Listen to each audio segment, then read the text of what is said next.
Hello humans, welcome to Craptastic Arts and Crafts. I'm still doing Disney bound and I've chosen Rapunzel for myself. She has really long hair and I have really long hair.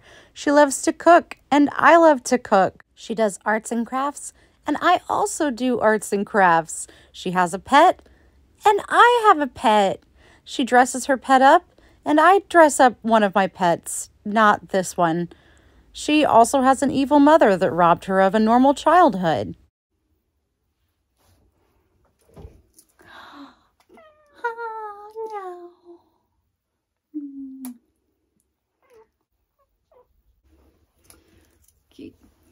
Let's just say we have some things in common. So I went out into the internet looking for Rapunzel Mickey Mouse ears for myself, and I found that the ones that were on sale were kind of spency, and also they weren't what I was expecting. I wanted mouse ears made of hair. So I took myself to Hairtown, north of Philly on Cheltenham. They have everything you could possibly want, from nicer hairs to really dirt cheap hairs, and dirt cheap is my price point. So I bought some straight blonde hair and I wrapped it around and around these bun things to make 2 hair donuts. So first I looked up online that star doodle that Rapunzel keeps drawing all over her room and printed it out in 3 different sizes and decided on this middle size being the perfect one. I outlined all of it in pencil fairly darkly, and then to transfer it onto my foam, I am just scribbling on the back in a rubbing type of way, and then I moved it over to transfer it again. Now the second one you'll see is lighter, but I've given myself enough of an outline that I can definitely darken this up on the foam. See how the pencil has transferred over to this foam very nicely? So then I used acrylic paint to paint in the suns, and I used some yellow and also gold, and then purple around the outside. Now it doesn't matter how exact I am with the purple because I'm going to be cutting these out, and I have to wait for this acrylic paint to dry, but you don't have to wait because this is film world. And I cut out the stars or suns, whatever these are, and I cut closer and closer until I liked the shape. Then I needed to go in with the purple and cover over the white that was showing on the edges. I decided to use this old pink headband that used to belong to Zoe. I took off the bow. I might use that for another craft later. I had bought these blonde braids in a pack from Hairtown, so I'm using one of them to cover over the headband. I used clear rubber bands to hold it in place while I actually sewed on the hair to the fabric around the headband. So I'm not sure why I chose to sew instead of hot glue, but I did. And I also sewed my hair donuts onto the headband.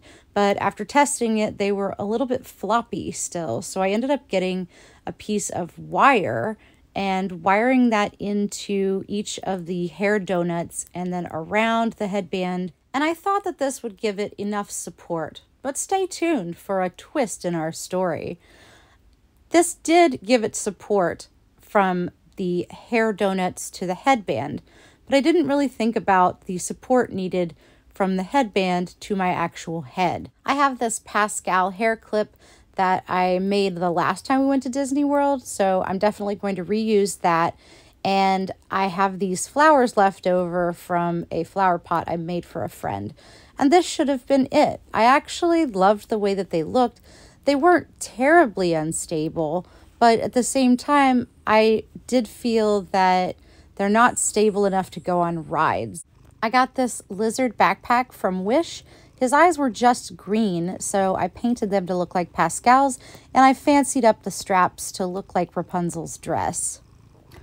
Okay, so I finished the Rapunzel headband, and I thought that I loved it.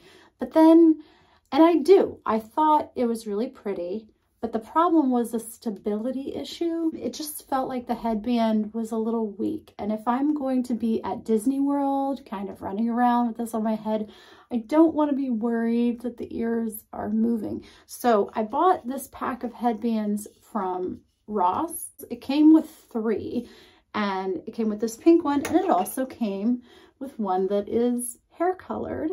So I used this. The previous version of these ears I had sewn together, so it was no problem to take them apart and reattach them to this headband. I can move my head around a lot more, and I used some ribbon to make it even more stable.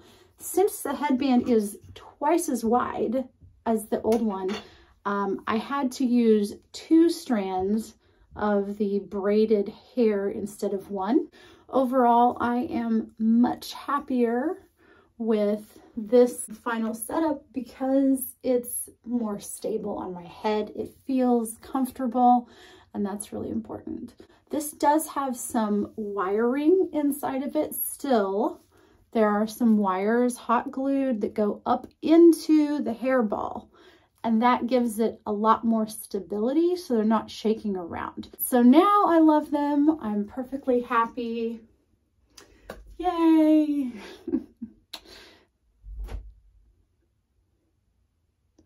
Maybe I don't like this purple ribbon here, actually. I mean, I could hide it underneath some hair, or maybe it's fine. I think it's fine, actually. I love the way these turned out, and I rarely give 5 stars out of 5, but I'm giving these 5 stars.